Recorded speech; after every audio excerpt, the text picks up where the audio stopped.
We're catching up with Daniel here from Zero Sum Games to learn a little bit more about StarDrive 2, the sequel, obviously, of the first StarDrive. But I thought it'd be interesting to first ask you what your motivations to do a sequel was when you finished the first game. Why did you want to make a sequel? Okay. Well, yeah, there was a lot that I wanted to do in the first StarDrive that I wasn't able to do. For one, I wanted to upgrade the technology. Like we were working on XNA, it's a kind of outdated platform now, and I wanted to move to Unity because we can get a lot more out of the graphics engine, and it's just stable, like great technology. So I was really excited to move over to Unity for the sequel.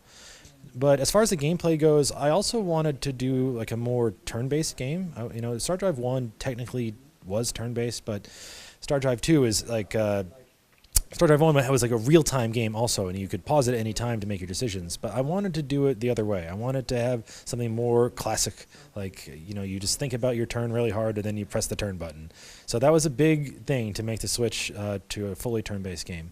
But we also we kept the real-time battles because that was, you know, some of the most exciting, fun parts of the first game. So I guess to answer your question, in a nutshell, I wanted to make a new game because I wanted to throw out the stuff that didn't work and keep all the stuff that worked and just do it better the second time.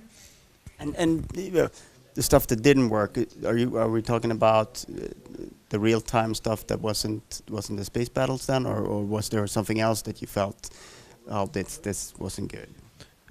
Well, for one, again, returning to the technology, I thought was a little bit shaky that I built it on. So I was excited to like throw that out and get with something I know is more stable. But I think with a turn-based game, you lose a little bit of that strategic, the planning type of element. Everything can feel very hectic when you're getting attacked by like 5 different fleets on the front, and you know, jumping all over the place. So I wanted to slow it down for StarDrive 2, and that's pretty much the biggest reason we've decided to. That's one of the things I thought didn't work that well from a strategy point of view in the first game, and moving to turn-based. Hopefully we'll fix that.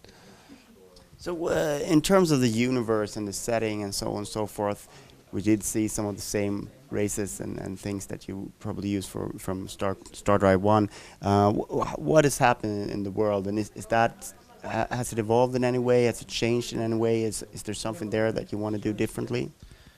Yeah, well, first and foremost, StarDrive is a sandbox. So there's not a real narrative thread that ties it together. There are definitely like your returning cast of characters, but we're able to really expand on the characterization of the universe in a couple important ways. One is we have a new hero system, so you can hire like characters that are members of both the major races and a whole new bunch of minor races that you can find in the galaxy. And you can have those guys, the leaders, they'll lead your colonies, or they can lead your fleets, or they can even appear in ground combat. We have like this XCOM like 3D ground combat, and so you get to know the universe more closely through these characters. And then we also have a bunch of new threats that we haven't seen before. So all kinds of space monsters and aliens that have shown up here. So the lore of StarDrive 2 has gotten a lot richer, and I've kind of rebooted a lot of it too. The story is just kind of maybe it's like a new timeline or something, you know. But I'm trying to create a more consistent lore in this game. So the ground combat there, you mentioned XCOM. What does it offer? Because that means you have basically you have a lot of layers to StarDrive 2 in a lot of different ways. How do you imagine the player? Is he someone who's going to engage in everything, or is going to pick and choose where he engages, or how do you see the experience? Well, as I said, it's a sandbox, so I don't expect everyone to want to play with every toy in the sandbox, and so I do provide the ability to basically skip. You can auto-resolve various parts that you don't want to interact with, but for somebody who wants to live like a full like science fiction like space opera, you know, I see it as like, we'll just think of like Han Solo, right? So you've got like this great, you know, dramatic, strategic, political situation that they have, like you know, the war to fight, but then there's also like a shootout in the bar, and there's a sweet space battle.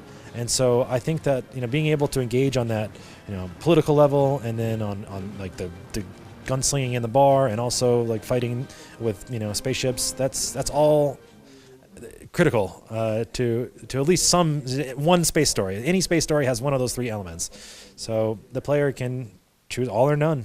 Well, you can't ignore the strategy part, but yeah, That is the game. yeah, it's a strategy game. All right. So, that one of the things about the first game that sort of set it apart and made it very interesting was the ship design.